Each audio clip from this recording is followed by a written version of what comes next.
573. The historically troublesome term for commentators, both ancient and modern, the passage quoted above from Surah 573, is the phrase Thalith Thalathatin, one of three, sometimes translated as third of three, that Allah is the third of three. Say not that Allah is third of three. Scholars have not heretofore, so here he's admitting he's going out on his own here, recognized it as reflecting an epithet of Jesus the Messiah, common in mainstream Christian Syriac homiletic texts in the adjectival form plethia, meaning one of three, treble, trine, and referring to Jesus the Son of God as one of three in the Trinity, and is typologically characterized by three on account of having spent 3 hours on the cross and 3 days in the tomb, just as Jonah spent 3 days in the belly of the whale. Once the phrase is recognized as an Arabic rendering of the not uncommon Syriac epithet for Jesus the Messiah, the two verses quoted above, Surah Al-Ma'idah 72 and 73, Surah 5, can be seen to be affirming the same judgment about the infidelity of those who say in the Quran's polemically inspired rendering, God is the Messiah, Mary's son, or God is one of three. Now, what we need to understand here, what I'll try to explain to you why this is relevant. I'm sort of wondering, Yusuf, and as well for you, Shabir, at your use of sources again. Because are you really willing to start saying, in light of Sunni orthodoxy, that the Quran has eternally existed and is uncreated, are you agreeing with Griffith that the source of this terminology is pre-existing Syriac descriptions of Jesus? Because it's very clear that what Griffiths is saying is that the Quran, the author of the Quran, now I completely disagree with Griffiths at this point. I'm sorry. I find no basis for believing that the author of the Quran had this level of knowledge of the specific terminology of the various groups in Christianity and actually understood the arguments they were having, like the Nestorians or something like that. I see nothing in the Quran to substantiate this at all. But the problem is, if you want to go with Griffiths on this, how do you maintain Sunni orthodoxy? Because Griffiths' perspective is clearly that the Quran is drawing from this source and this source and this source and this source, and drawing all these things together and compiling these things together. I thought this was, well, it's ironic.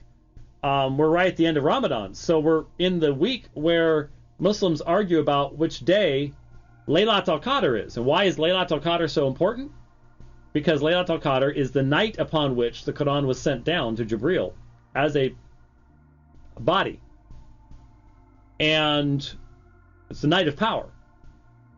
And if you accept that, then you can't accept that the author of the Quran was drawing from all these different... It's something the Quran itself denies that Muhammad was doing, is drawing from all these different sources and putting together a polemic based upon, at times, even in Griffith's perspective, even misunderstanding. Or at least understandable misunderstandings or something along those lines. Are you really wanting to go here? Because once you start going to the idea of recognizing the various sources that the author of the Quran was using, where do you stop? Where do you stop? There's all sorts of huge gaping black holes that open at that point in the tafsir literature that would be considered Orthodox Sunni over against westernized stuff that is willing to start talking about what did Muhammad actually have access to and knowledge of. Because Griffiths obviously is not operating on the idea that the Quran is the result of a single man named Muhammad. So, where are you going to go here? What sources are you going to use? I'm sure I'll be talking with Yusuf again in South Africa, and I want to ask this question. Because he was talking, inconsistency, the sign of a failed argument. All right, let's see where you're being. Am I being inconsistent? I'll happily try to answer any accusations of that. But what about you guys?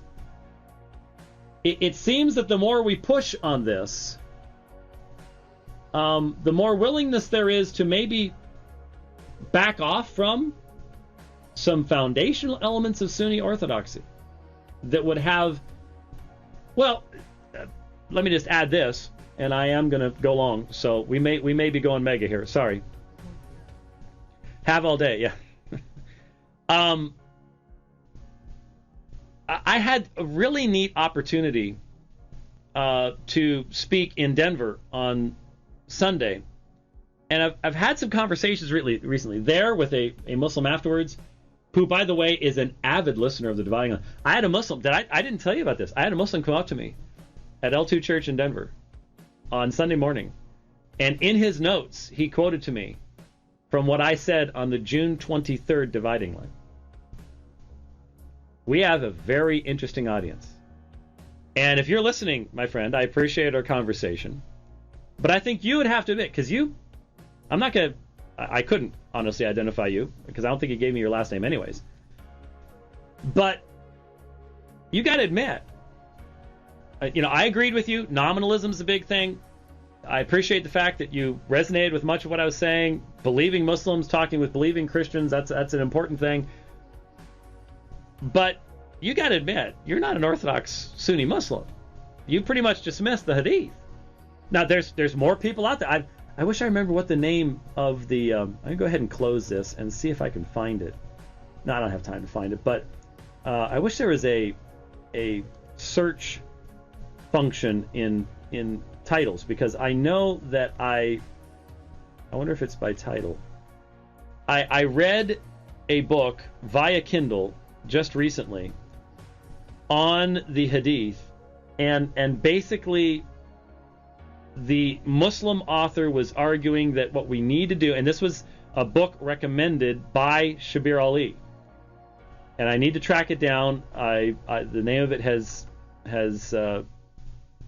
escaped me, but anyways, it was a Muslim author who was basically saying we need to really rethink the Hadith and our commitment to it. And I was asked, is there any possibility for reformation within Islam?